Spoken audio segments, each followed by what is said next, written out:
নমস্কার বন্ধুরা, সবাইকে শুভ সকাল। আজকে আমি একজন মনীষীর ছবি আঁকবো। তো এনার সম্পর্কে আমরা যতটুকুই বলি সবটুকুই কম পড়ে যায়। তো চলুন বেশি কথা না বলে ভিডিওটি শুরু করি। তো প্রথমে খাতার মাঝখানে আমি ঢেউ খেলানো একটা দাগ টেনে নিলাম। তারপরে স্টেপ বাই স্টেপ তোমরা আস্তে আস্তে এটা আঁকবে। দেখো, মাথার উপর একটা টুপি আঁকবো। তো সামনেই এই মনীষীর জন্মদিন। তো আমরা বিভিন্ন স্কুল, কলেজ, প্রায় সব জায়গাতেই পাড়ার কোনো ক্লাব এর মনীষীর জন্মদিন পালন করি এবং দেশের প্রতি এনার যে আত্মত্যাগ বা বলিদান সেটাকে আমরা সবাই স্মরণ করে কিছু না কিছু করি।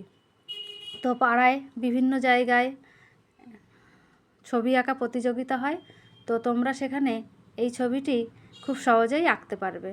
তো প্রথম থেকে শেষ পর্যন্ত দেখার অনুরোধ রইল। এবার মাথার ক্যাপটা আঁকা হয়ে গেছে। এবার তোমরা হয়তো আস্তে আস্তে কিছু বুঝতে পারছো আমি কার ছবি আঁকতে চলেছি।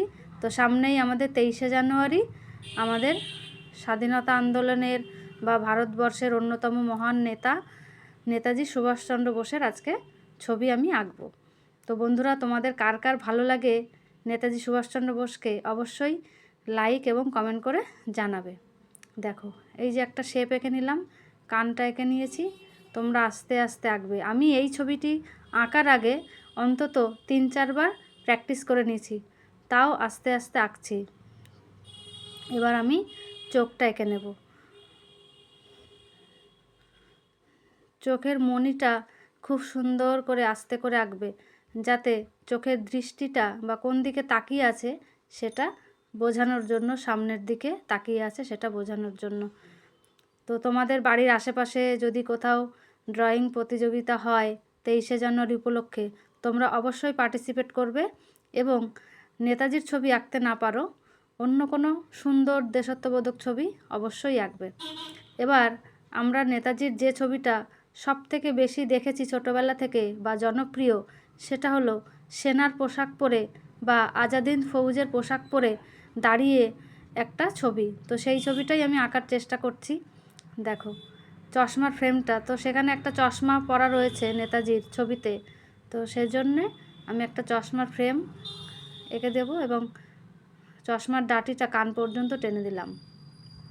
তো বন্ধুরা, ভিডিওটি আস্তে আস্তে খুব সুন্দর করে দেখবে, দেখে আস্তে আস্তে আঁকার চেষ্টা করবে। এবার চশমার উপরে ব্রুটা এঁকে দিলাম।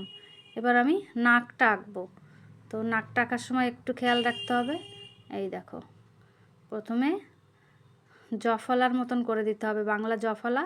তার পাশে একটা সুন্দর বাংলা নয় লিখলেই তোমরা নাক আঁকতে পারবে। এই দেখো, নাকটা আঁকা হয়ে গেছে।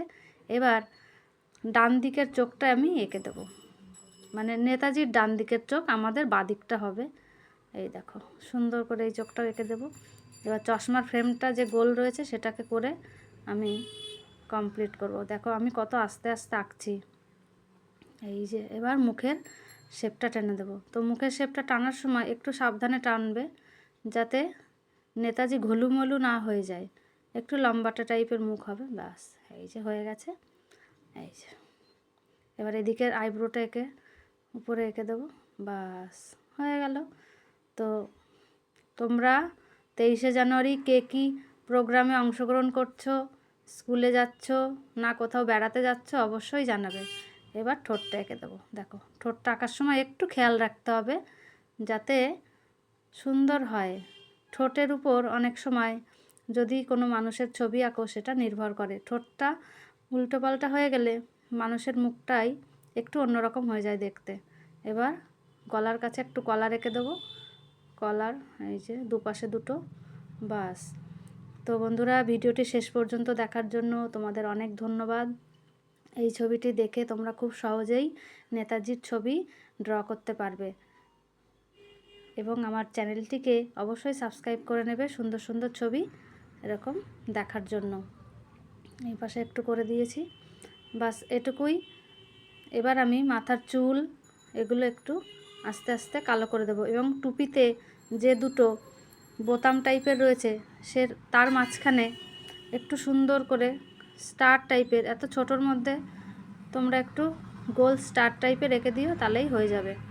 এই দেখো, এবার চুলটা আস্তে আস্তে পেন্সিল দিয়ে টেনে দেবো, কালো করে দেবো। এই যে তোমরা আস্তে আস্তে টানবে। বন্ধুরা, নেতাজি সুভাষচন্দ্র বোস এমন একজন ব্যক্তি যার শুধু আমরা জন্মদিনটাই পালন করি, মৃত্যুদিনটা আমাদের কাছে জানা নেই, এখনও জানা নেই। তো বন্ধুরা, ভিডিওটি শেষ পর্যন্ত দেখার জন্য তোমাদের অনেক ধন্যবাদ। Tata, bye bye. এবং ছবিটি ভালো লাগলে অবশ্যই লাইক এবং বন্ধুদের সাথে শেয়ার করবে।